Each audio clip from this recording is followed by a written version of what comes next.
Olá pessoal, vamos continuar o nosso estudo de crimes contra a vida. Estamos tratando do crime de homicídio. Já vimos homicídio simples, homicídio privilegiado do parágrafo 1º, homicídio qualificado do parágrafo 2º. Dentro do homicídio qualificado nós falamos também do feminicídio, e aí a gente já tratou do parágrafo 2º-A, bem como do parágrafo 7º, que vai trazer as causas de aumento de pena dentro do feminicídio. E eu já falei para vocês, atente-se a esse parágrafo 7º, por quê? Porque nós temos novidades legislativas do ano de 2018, de dezembro de 2018. A lei mudou, agora a gente tem mais causas de aumento de pena no crime de feminicídio, beleza? O que nós vamos fazer? Nós vamos continuar aqui, vamos finalizar o crime de homicídio qualificado, e aí a gente vai passar a ver também hipóteses de aumento de pena no homicídio doloso, bem como no homicídio culposo. Então, já coloca aí na tela, diretor. Olha aqui, pessoal. Primeira coisa, muito cuidado. Por que eu coloco aqui esse cuidado?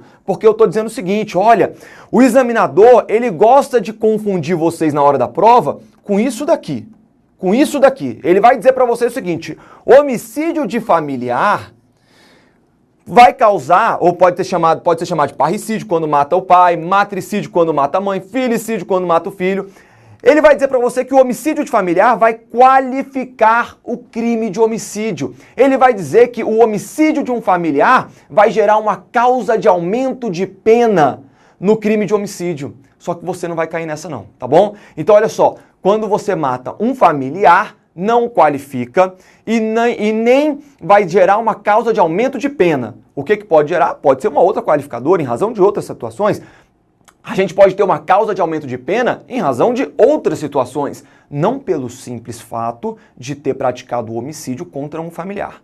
Claro isso? Olha aqui, não qualifica por si só o homicídio. Entretanto, agrava a pena. É uma agravante genérica lá do artigo 61, inciso 2 do Código Penal, que diz que sempre vai agravar a pena se o crime é praticado contra descendente, ascendente, irmão ou cônjuge. Beleza? Outro homicídio que o nosso examinador vai querer pegar e vai dizer para você que qualifica, o homicídio premeditado. Nós falamos sobre isso na aula passada. O homicídio premeditado, pessoal, cuidado!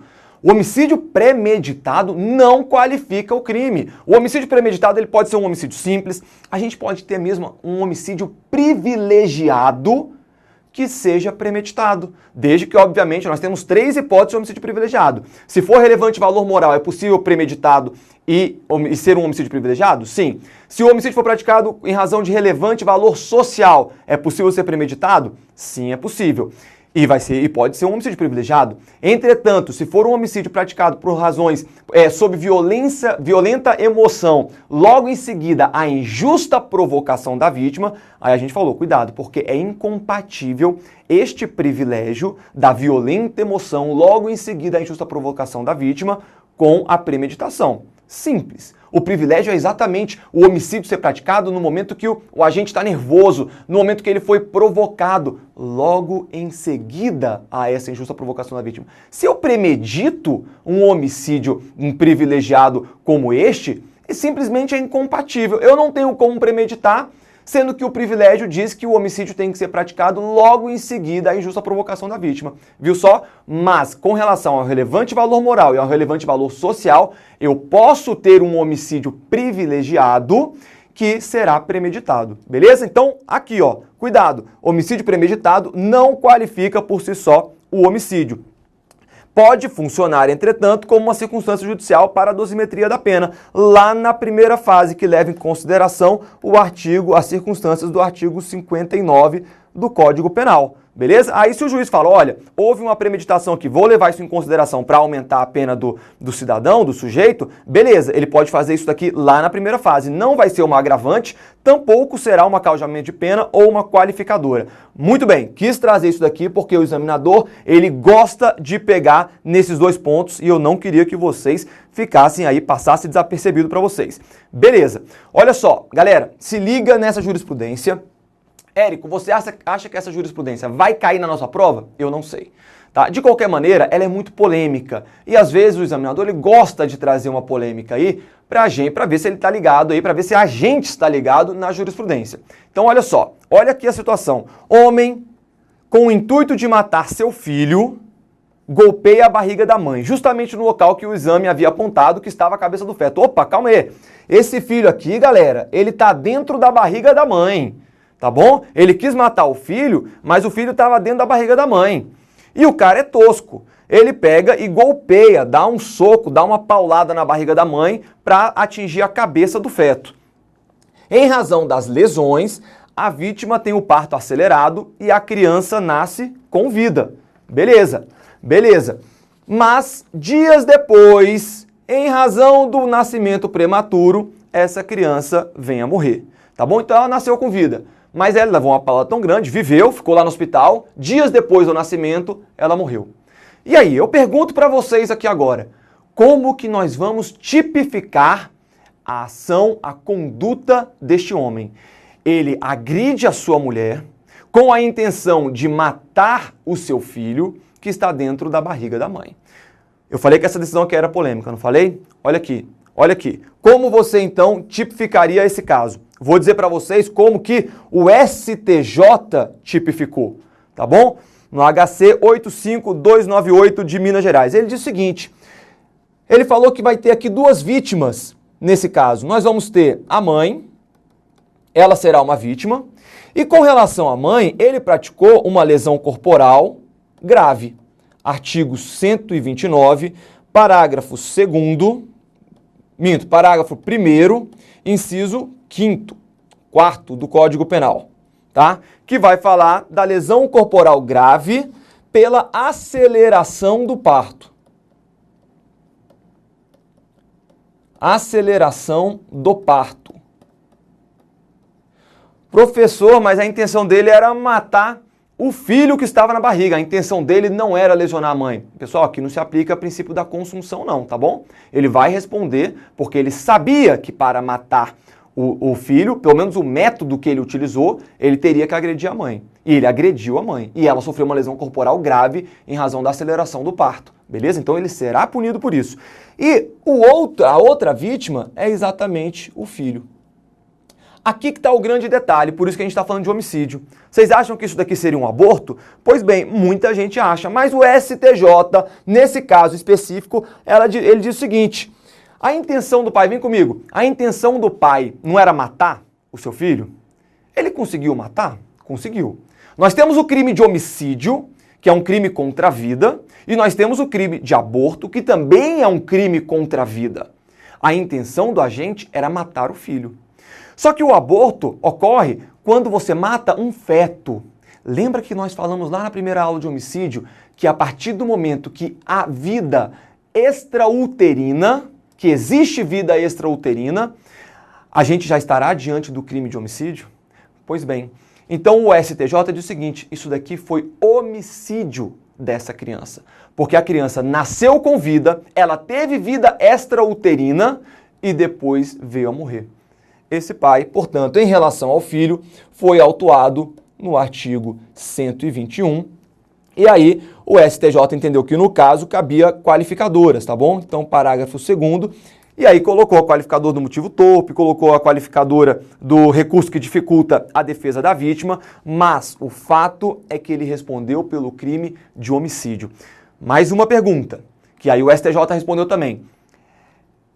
Esses delitos, ele vai responder em concurso material? Não, não foram duas ações, foi somente uma ação, né? Foi aquela ação dele bater com um bastão, deu um soco, foi uma ação somente. Quando a gente tem uma ação somente e gera dois resultados, crime formal, artigo 70 do Código Penal. E aí dentro do concurso formal, nós temos duas hipóteses, concurso formal próprio, que é a primeira parte, e concurso formal impróprio, que é a segunda parte do artigo 70. O concurso formal próprio acontece quando a gente tem a intenção de atingir um resultado, mas acaba gerando um segundo resultado. Por exemplo, eu atiro contra A, porque eu quero matar A, mas o tiro vara o corpo de A e vem a atingir B também e vem a matá-lo. Esse é o concurso formal próprio. A minha intenção era de praticar somente um delito, mas eu acabo praticando dois delitos, tá bom? E aí a gente vai aplicar a pena mais grave ou, se idêntica, somente uma da pena, somadas de 1/6 a 1/3. Olha aqui. Então, deixa eu colocar aqui, ó, juntar essas duas. concurso formal. Só que eu falei para vocês agora do concurso formal próprio, não é não? Deixa eu botar aqui para cima, ó, concurso formal próprio. No concurso formal próprio, aumenta-se a pena, aplica-se somente um dos crimes e aumenta-se a pena de 1/6 até a metade, tá bom? Acho que eu falei até um terço, né? Até a metade. Mas o concurso formal impróprio ocorre quando há desígnios autônomos. E essa expressão aqui vocês precisam lembrar sempre. Desígnios autônomos. Opa! Se há desígnios autônomos, o agente responde na forma do crime material, ou seja, somam-se as penas. As penas vão se somar. Então o STJ entendeu que neste caso houve desígnios autônomos. O agente vai responder pela soma da lesão corporal grave praticado contra a mãe, bem como pelo homicídio qualificado praticado contra o filho. Polêmico, pessoal? Muito polêmico. Precisa saber? É bom saber, vai estar na nossa prova, beleza? E lembrando que se trata, neste caso, de um concurso formal impróprio. Professor, eu não estou sabendo muito bem concurso de crimes. Então você vai ver lá o artigo 69, que trata do crime material. Artigo 70, dentro do artigo 70, a gente tem um concurso formal próprio e o concurso formal impróprio. E você vai ver também o artigo 71, que trata do crime continuado. Beleza?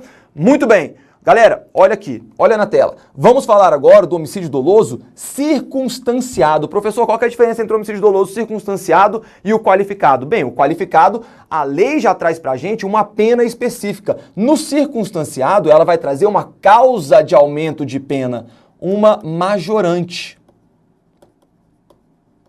Tá bom? Olha aqui. Parágrafo 4º do artigo 121. Eu não quero que vocês se preocupem com essa primeira parte aqui agora. Por quê, professor? Porque essa primeira parte, ela trata do homicídio culposo. A gente vai ver daqui a pouco. Esse parágrafo 4º, ele vai trazer causas de aumento de pena tanto para o homicídio culposo quanto para o homicídio doloso.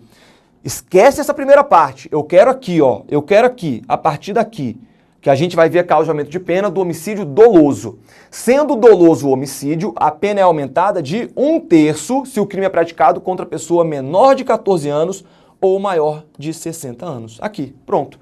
Essa daqui vai ser uma majorante do homicídio doloso. Professor, essa majorante se aplica ao homicídio simples? Sim. Se aplica ao homicídio qualificado? Se aplica. Se aplica ao homicídio privilegiado? Se aplica. Mas qual que é o detalhe que vocês têm que ter aqui em relação a essa majorante da idade da vítima? 14 anos ou maior de 60 anos? Simples. Teoria da atividade. Levar-se-á em conta o momento em que o delito foi praticado, no momento em que houve os atos executórios, não o momento em que houve o resultado. Beleza? Considera-se praticado o crime no momento da ação ou omissão, ainda que outro seja o momento do resultado. É isso que vai falar a teoria da atividade, artigo 4º do Código Penal. Então, por que isso é importante? Porque se eu atiro numa pessoa de 13 anos de idade com a intenção de matá-la, só que ela vai para o hospital socorrida e ela vem falecer quando ela já tem 14 anos de idade. Eu respondo por essa majorante ou não? Respondo. Professor, mas ela morreu quando ela já tinha 14 anos de idade. Não importa. Quando eu pratiquei a atividade, quando eu pratiquei os atos executórios, ela era menor de 14 anos. Então nós vamos levar em conta o momento da ação. Professor, agora eu atirei num senhor de 59 anos de idade e ele veio a morrer 10 dias depois, 20 dias depois, quando ele já tinha completado 60 anos. E aí, eu vou receber essa majorante também? Nesse caso, não. Por quê? Porque a teoria da atividade vai levar em consideração que o crime foi praticado no momento da ação ou da omissão, ainda que outro seja o momento do resultado. Se você atira no cidadão para matar um senhor de 59 anos de idade, mas ele vem morrer quando ele já completou os 60 anos, aí essa majorante não vai incidir sobre você. Beleza, pessoal? Então, esse é o único detalhe que a gente precisa ter em relação a essa majorante aqui do homicídio doloso. Entretanto, nós temos uma outra majorante do homicídio doloso. Deixa eu colocar aqui antes, ó. Tanto a do parágrafo 4º, quanto do parágrafo 6º. E aí eu tô falando dessa parte aqui dolosa, pessoal. Elas vão se aplicar tanto ao homicídio simples, ao homicídio privilegiado, bem como ao homicídio qualificado, tá bom? Aí você aplica essa majorante em cima das penas do homicídio simples, privilegiado ou qualificado. Parágrafo 6º, então. A pena é aumentada de 1/3, é o mesmo quantitativo. Só que a lei quis colocar em outro dispositivo penal. Então a pena é aumentada de 1/3, só que olha o detalhezinho, aqui a gente vai poder aumentar até a metade. Beleza? Se o crime for praticado por milícia privada, sob o pretexto de prestação de serviço de segurança, ou por grupo de extermínio. O que eu quero chamar a atenção para vocês? Que milícia privada é diferente de grupo de extermínio. São duas coisas distintas. Deixa eu pegar aqui a outra cor. Olha só. A milícia privada... Essa ficou muito escura. A milícia privada, ela não é crime hediondo. Não é crime hediondo. A princípio, tá bom? A princípio. Porque geralmente, quando a gente fala de homicídio praticado por milícia privada, aí geralmente vai incidir, né, pessoal? Na prática, vai incidir, muito provavelmente, alguma qualificadora lá do parágrafo 2º. Mas, em tese, a gente simplesmente falar de milícia privada não configura uma qualificadora. Se não configura um homicídio qualificado, não se trata de crime hediondo. Tem um detalhe, tá bom? Então, a milícia privada não é um crime hediondo. Quando a gente fala de homicídio praticado por grupo de extermínio, professor, essa é uma qualificadora? Não, não necessariamente. Pode também incidir alguma outra qualificadora, mas em regra não é uma qualificadora. Então, quando a gente fala de grupo de extermínio, a gente vai ter um crime hediondo. Ué, professor, mas se não necessariamente é um crime hediondo, um homicídio qualificado, por que seria um crime hediondo? Porque o artigo 1º, inciso 1º da Lei 8.072 vai falar que grupo de extermínio, homicídio praticado em atividade típica de grupo de extermínio, ainda que cometido por um só agente, será um crime hediondo. Lembra que nós falamos, olha, existe uma possibilidade de homicídio simples ser crime hediondo, quando praticado em atividade típica de grupo de extermínio, ainda que somente por um agente. Beleza? Essa daqui é a hipótese. Então, o grupo de extermínio, olha na tela, será sim um crime hediondo. Já a milícia privada não será, pelo menos em tese. Claro que a gente pode aplicar na prática alguma outra qualificadora, mas em tese, simplesmente, um homicídio praticado por milícia privada sem qualificadoras do parágrafo 2º não será crime hediondo. Grupo de extermínio, ainda que seja um homicídio simples, será um crime hediondo, beleza? Então, note essa diferença. Professor, o que é a milícia privada? A milícia privada, ela vai ser formada por agentes de segurança. Agentes de segurança públicos, que atuam fora das suas funções sob o pretexto de levar segurança para as pessoas. Se passam por heróis, mas elas extorquem, essas milícias, elas vão extorquir, elas vão roubar.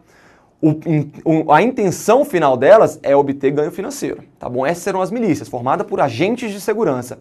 Já o grupo de extermínio, não. O grupo de extermínio, qualquer pessoa pode chegar agora e dar uma de justiceiro e falar, vou começar a matar aí bandidos na rua e começar a matar. É um grupo de extermínio? É. Vou começar a matar mendigos na rua? É um grupo de extermínio. Não precisa ser formado por agentes de segurança, como acontece com a milícia privada. Fechou, pessoal? Então, atenção aí nessas causas de aumento de pena, são cobradas, vou dizer para vocês, olha, essa daqui principalmente, tá? Quando se trata de idade, tanto de menor de 14 anos, quanto maior de 60 anos, tendo que ter este cuidado com a teoria da atividade. Teve esse cuidado, você mata aí tranquilo. Muito bem, vamos entrar então agora no homicídio culposo. Se o homicídio é culposo, pena de detenção de 1 a 3 anos. Cabe suspensão condicional do processo?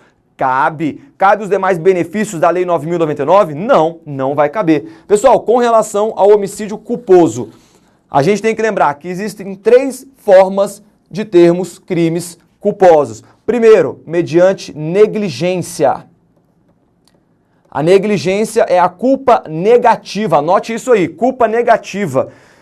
É a falta de cautela, a falta de cuidado devido. Pode ser também por meio da imprudência que aí vai ser a culpa positiva, quando você pratica um ato perigoso. Então, vamos botar aqui, olha, culpa negativa, culpa positiva, prática de um ato perigoso, e pela imperícia, que será chamada de culpa profissional. Atenção com relação à imperícia. A imperícia, ela é a falta de aptidão técnica para uma determinada profissão, arte, ofício, que o agente está autorizado a praticar. Ele está autorizado. O médico que erra um determinado procedimento, ele não tem a perícia suficiente para executar uma operação e o paciente vem a morrer em razão da imperícia dele, homicídio culposo, tá bom? Olha só a diferença. Vocês vão lembrar daquele caso de um médico que foi preso no Rio de Janeiro porque ele fazia cirurgias plásticas em mulheres sem ter autorização. Naquele caso, ele praticou um homicídio culposo e veio, né, mulheres a morrer na sua mesa de operação, depois também. Ele responde por homicídio culposo? Não. Porque o homicídio culposo pela imperícia, o agente tem a autorização para efetuar, para praticar aquela profissão, arte ou ofício. Nesse caso do médico que não tem sequer autorização para executar aquelas operações cirúrgicas, ele responde por homicídio doloso. Como, professor? Pelo dolo eventual, tá bom? Então, se não tem nenhuma autorização, ele executa uma atividade sem ter autorização, homicídio doloso, pelo dolo eventual. Mas se ele tem autorização e por sua imperícia a vítima venha a morrer, aí sim será aqui o homicídio culposo pela imperícia, que será a culpa profissional. Muito bem. Galera, importante sobre o homicídio culposo. Não admite tentativa. Como é que você vai tentar praticar um crime que você não quer praticar? É incompatível tentar alcançar um resultado sem intenção. Então não admite tentativa. Professor, tem exceção? Claro que tem exceção. A exceção será a culpa imprópria, que é uma forma de discriminante putativa. Vocês vão ver a culpa imprópria lá no artigo 20, parágrafo 1º do Código Penal. Só que é a segunda parte, tá bom? A segunda parte do parágrafo 1º. Professor, o que é culpa imprópria? Pessoal, bem rápido aqui a culpa imprópria. É quando o agente, ele supõe uma situação que se existisse, a sua ação teria sido legítima. Por exemplo, entra uma pessoa na sua casa e ele acreditando, o agente acredita que aquela pessoa que entrou na casa dele é um bandido. O que ele faz? Saca o seu revólver e começa a atirar. Professor, ele achou que ele estava em legítima defesa, não é? É verdade, pessoal, ele achou que estava em legítima defesa. Entretanto, quando ele liga a luz, ele vê que quem está lá é a sua empregada doméstica, que tinha entrado na casa. Só que ele não teve o cuidado devido nessa situação. Por quê? Seria uma discriminante putativa, ele não responderia pelo delito se ele não tivesse agido com culpa. Mas ele teve culpa. Ele faltou a ele o dever objetivo de cuidado. Por quê? Porque ele sabia que a empregada dele tinha a chave de casa. Ele tem cachorros que poderiam ter latido e não latiram. Então ele não teve o cuidado devido. Ele acaba tentando praticar o homicídio contra a sua empregada. Ele agiu em culpa imprópria. Se ele tivesse praticado o homicídio, ele responderia por homicídio culposo. Mas se ele tentou praticar o homicídio, veja, ele tentou matar aquele vulto que ele achou que fosse um ladrão, mas na verdade era a empregada dele. Mas não conseguiu matá-la, acertou a empregada lá no braço. Ele liga a luz e está lá a empregada sangrando. Veja, ele tentou praticar um homicídio em culpa imprópria, tá bom? Então, pessoal, muita atenção. Crime, homicídio culposo, admite tentativa? Não admite. Exceção, culpa imprópria. Fechou. Olha aqui. Vamos falar então agora daquela outra parte do parágrafo 4º. A gente não falou da primeira parte do parágrafo 4º? Minto, a gente não falou da segunda parte, a gente falou disso daqui, olha. Lá no homicídio doloso. Eu não falei que a gente ia ver a primeira parte? Vamos ver então a primeira parte. No homicídio culposo, a pena é aumentada de 1/3 se o crime resulta de inobservância de regra de profissão, arte ou ofício. Então aqui a gente tem uma primeira forma aí de ter um homicídio culposo majorado. Se o agente deixa de prestar imediato socorro à vítima, uma segunda. Não procura diminuir as consequências de seu ato, é uma terceira. Ou foge para evitar a prisão, é uma quarta. Em todas elas, aumento de pena de 1/3. Tá aqui, tá aqui. Professor, é muita coisa. Não é não, galera. Olha aqui, não tem dificuldade. São 4 hipóteses de aumento de pena, que vai ser 1/3 aumento de pena, no homicídio culposo. Tem dificuldade cada uma delas? Nenhuma. Primeiro, inobservância de regra técnica de profissão, arte ou ofício. Qual que é o detalhe que eu coloquei para vocês? Não confundir com a imperícia. Eu não falei para vocês que a imperícia é a falta, vem comigo, a imperícia não é a falta de aptidão técnica, é quando o agente ele não tem a técnica necessária para efetuar um procedimento ou exercer um ofício, uma profissão para a qual ele não tem aptidão técnica, tá bom? Essa vai ser a imperícia. Na inobservância de regra é diferente. Imagina que eu sou cirurgião, e eu vou realizar uma cirurgia em determinada pessoa, vou fazer uma operação numa pessoa. Eu sei que essa pessoa vai precisar de transfusão de sangue ao longo dessa operação.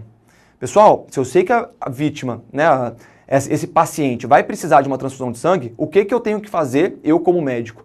Eu tenho que saber o tipo sanguíneo dela. Porque se eu souber o tipo sanguíneo, eu vou passar para ela, vou fazer a transfusão do tipo sanguíneo correto. Entretanto, e olha, eu tenho a aptidão técnica, eu sei realizar aquela operação tranquilamente. Então não vai ser falta de perícia aqui, não vai ser uma imperícia. Só que no momento que eu começo aquela operação, eu não chequei o tipo sanguíneo da vítima. O que eu faço? A vítima é A positivo, eu coloco um B negativo lá e faço a transfusão com um B negativo, a vítima entra em choque e acaba vindo a falecer. Veja, não confunda com a imperícia. Eu tinha perícia para executar aquela operação? Sim, já tinha executado diversas vezes. Eu tinha todo o conhecimento técnico para realizar aquela operação, mas eu deixei de observar uma regra técnica da profissão. Eu deixei de observar um detalhe importante que veio a gerar a morte da vítima. Eu respondo por homicídio culposo? Respondo. Homicídio culposo majorado exatamente em razão da inobservância na tela da regra técnica de profissão, arte ou ofício. Beleza? Essa é a primeira. Olha a segunda. O agente que deixa de prestar socorro imediato à vítima. Galera, lembrando, essas causas de aumento de pena se aplicam somente ao homicídio culposo. Agente que deixa de prestar socorro imediato à vítima. Você praticou um homicídio lá, praticou uma situação em que, por negligência, imperícia ou imprudência, você vê que a vítima precisa de ajuda, pode ser salva, você tem que prestar socorro. A lei impõe isso a você. Mas se você deixa de prestar socorro à vítima, aumento de pena de 1/3 nesse homicídio culposo. Quais são os 3 detalhes que eu trouxe para vocês aqui? Primeiro, não se aplica o homicídio culposo na direção de veículo automotor. Ué, professor, por que não? Porque lá no artigo 302, parágrafo 1º do CTB, nós vamos ter uma causa de aumento de pena específica para quem gera um acidente de trânsito, para quem pratica homicídio culposo na direção de veículo automotor. E lá no parágrafo 1º ele vai dizer, olha, aumento de pena de 1/3 para quem deixar de prestar socorro imediato à vítima. Então, atenção, atenção, o parágrafo 4º do artigo 121 não se aplica ao homicídio culposo na direção de veículo automotor. Por quê? Porque a gente tem uma previsão específica lá no CTB. Beleza. Outro ponto, não se aplica se era impossível ao agente prestar socorro. Vem comigo. Eu tô aqui num barco, né? Todo mundo já andou de barco lá, aqueles barcos de pescadores, que você vai pra ilha. Olha só, você tá naquele barco, né? O parapeito assim é pequeno, né? Qualquer pessoa pode cair na água. E aí tem um aviso no barco bem grande falando, não corra dentro do barco. Eu vejo aquele aviso e falo, cara, quer saber? Eu vou correr aqui, não vou acertar ninguém. Culpa consciente, né, pessoal? Eu vou aqui, vou acertar ninguém, não é dolo eventual, não. Eu não quero. Eu me importaria muito se alguém viesse a cair, se alguém viesse a morrer. Eu realmente não quero que esse resultado aconteça. Mas eu acredito que aquele aviso tá lá de besteira. Eu vou correr à vontade aqui no barco. Tô lá correndo, de repente esbarro numa pessoa. Essa pessoa cai na água. Olha só, a pessoa caiu na água. Eu vejo ela se afogando. Eu posso salvá-la? Posso. Eu sei nadar. Então eu vou lá e salvo essa pessoa. Beleza, ela não morreu, tudo certinho. Outra situação, eu sei nadar, eu vejo a pessoa se afogando, a pessoa que eu derrubei dentro da água, eu vejo ela se afogando e falo, deixa eu salvar essa pessoa porque eu sei nadar. Pulo na água para salvá-la, mas eu não consigo salvá-la. Eu tentei, mas eu não salvei. Legal, você vai responder pelo homicídio culposo, mas sem nenhuma majorante. Tranquilo. Terceira situação. Esbarro na pessoa, ela cai na água, eu posso nadar e falo, cara, quer saber? Eu não vou nadar não. Eu não vou pular na água para salvar essa pessoa não. Tô de boa aqui, vou fingir que nem foi eu que esbarrei nessa pessoa. Opa, a pessoa vem a morrer? Homicídio culposo com a causa de aumento de pena. Beleza, pessoal? Só que o detalhe que eu falei para vocês aqui não se aplica se for impossível ao agente prestar o socorro à vítima. Vamos supor agora que a vítima esbarra, o agente esbarra, a vítima cai na água e o agente não sabe nadar. Eu não sei nadar, eu não tenho como salvar essa vítima. Se eu pular na água, eu vou morrer também. Então você responde, nesse caso, pelo homicídio culposo, mas sem a causa de aumento de pena. Por quê? Na tela. Porque não se aplica se era impossível ao agente prestar o socorro. Professor, mas foi o próprio agente que causou a situação e que veio a gerar o homicídio culposo. É verdade, por isso que ele responde pelo homicídio culposo. Mas ele não vai responder pela majorante, porque era impossível para ele prestar o socorro à vítima. Foi o que eu falei. Eu esbarro uma pessoa, ela cai na água, mas eu não tenho como salvar porque eu não sei nadar. Então eu respondo pelo homicídio culposo se essa vítima vier a morrer, mas eu não vou responder pela majorante. Por fim, não se aplica se a morte for evidente, notoriamente instantânea, tá bom? A vítima, sei lá, fiz alguma besteira, empurrei uma vítima sem querer numa hélice de helicóptero que abriu a cabeça da vítima. Eu vou fugir porque eu tô morrendo de medo. Pessoal, é óbvio que quando abre o crânio de uma pessoa, ela tá morta. Aquilo ali, visivelmente, notoriamente, a pessoa morreu. Não há que se falar em necessidade de você prestar o socorro a uma pessoa se ela está notoriamente, evidentemente morta, tá bom? Isso daqui tem jurisprudência nesse sentido, então atenção também aí nessa... Deixa eu até colocar para vocês, STJ HC 269038, lá do Rio Grande do Sul, tá bom? Tava no informativo 554 do STJ. Fechou? Número 3. Aumento de pena se o agente não procurar diminuir as consequências do seu ato. Obviamente, quando for possível fazê-lo. E número 4, quando o agente foge para evitar a prisão em flagrante. Cuidado, porque essa daqui é polêmica. Tá bom? Alguns doutrinadores entendem que essa causa de aumento de pena é inconstitucional, uma vez que o agente não pode ser obrigado a se entregar à polícia. Então, qual que é a minha sugestão para vocês? Se isso daqui cai numa prova discursiva, vocês têm que falar essa posição da polêmica. Olha, tem doutrinadores que falam que isso aqui é inconstitucional, porque o agente ele não pode ser obrigado a praticar lá um homicídio culposo. É uma situação que a vítima está lá morrendo. Eu fujo porque eu estou com medo dela morrer e eu ser preso. E aí ela vem a morrer. Esses doutrinadores falam, é inconstitucional, a gente tem o direito à liberdade. É inconstitucional você obrigar uma pessoa a se entregar à polícia e simplesmente abdicar, abrir mão do seu direito individual de liberdade. Outros falam o seguinte, o bem maior da vida, a vida é um bem maior que a liberdade. Então a gente deveria prestar socorro ainda que ele pudesse ser preso aí, preso em flagrante, tá bom, pessoal? Então, atenção, na prova objetiva eu sugiro seguir o que está na lei. Então, é uma das hipóteses de majorante do homicídio culposo? Vocês vão marcar normalmente, beleza. Fugir para evitar a prisão em flagrante é uma majorante, ok. Se tiver uma discursiva ou se a prova objetiva falar especificamente dessa polêmica, desse questionamento da doutrina em relação a este ponto, aí você vai se manifestar, beleza? Olha aqui, parágrafo 5º. Na hipótese de homicídio culposo, pessoal, isso daqui é o que mais cai, tá? Isso daqui é o que mais cai. O que é isso daqui? É o perdão judicial. Na hipótese de homicídio culposo, o juiz poderá deixar de aplicar a pena se as consequências da infração atingirem o próprio agente de forma tão grave que a sanção penal se torne desnecessária. Primeiro ponto que a doutrina, que a prova vai querer te pegar. Isso daqui só é aplicado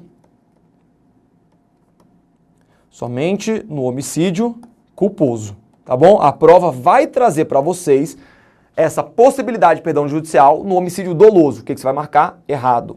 Segundo ponto que a prova às vezes vai querer pegar. Qual que é a natureza jurídica desse perdão judicial? Como está lá no artigo 107, pessoal. É uma causa de extinção do quê? Da punibilidade. Artigo 107 do Código Penal. Tá bom? E quando temos uma extinção da punibilidade, não subsiste qualquer efeito condenatório. Então já vou colocar para vocês aqui também a súmula 18 do STJ. Ou seja, se o agente pratica um homicídio culposo, mas obtém o perdão judicial, não vai gerar para ele nem a reincidência depois. Apaga-se todos os efeitos condenatórios, tá bom? Não vai gerar reincidência. Terceiro ponto que a prova vai pegar em vocês: análise do caso concreto. Somente no caso concreto é que o juiz vai poder analisar se cabe o perdão judicial, tá bom? Então, análise do caso concreto. Quarto ponto, são 6. Então, todos esses pontos aqui são importantíssimos. As consequências, como está aqui, olha, as consequências da infração atingem o próprio agente de forma tão grave, tá bom? Então, quando a gente fala que atinge o próprio agente, pode ser de duas maneiras. Uma delas, sequelas físicas graves e permanentes. A quem? Ao agente. Tá bom? Ao próprio agente. Outra situação que vai atingir o próprio agente: quando ocorre contra uma pessoa que tem um vínculo afetivo. Pode ser um familiar, que é o caso clássico de quando a mãe vai dar ré e atinge e vem a matar o filho que estava atrás do carro, tá bom? Então pode ser um familiar, pode ser também um amigo, namorado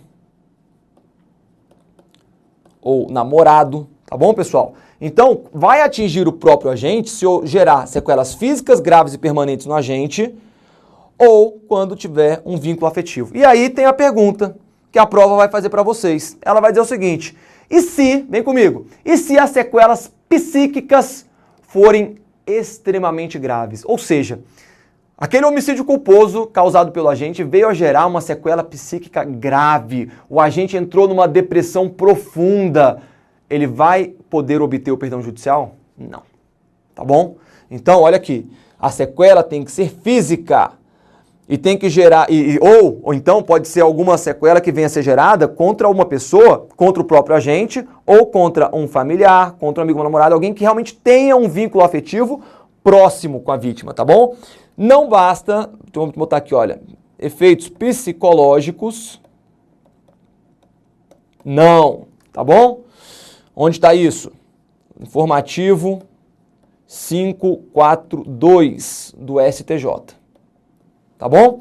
Vamos lá. Estamos acabando aqui, olha. O quinto ponto que a prova vai pegar para vocês.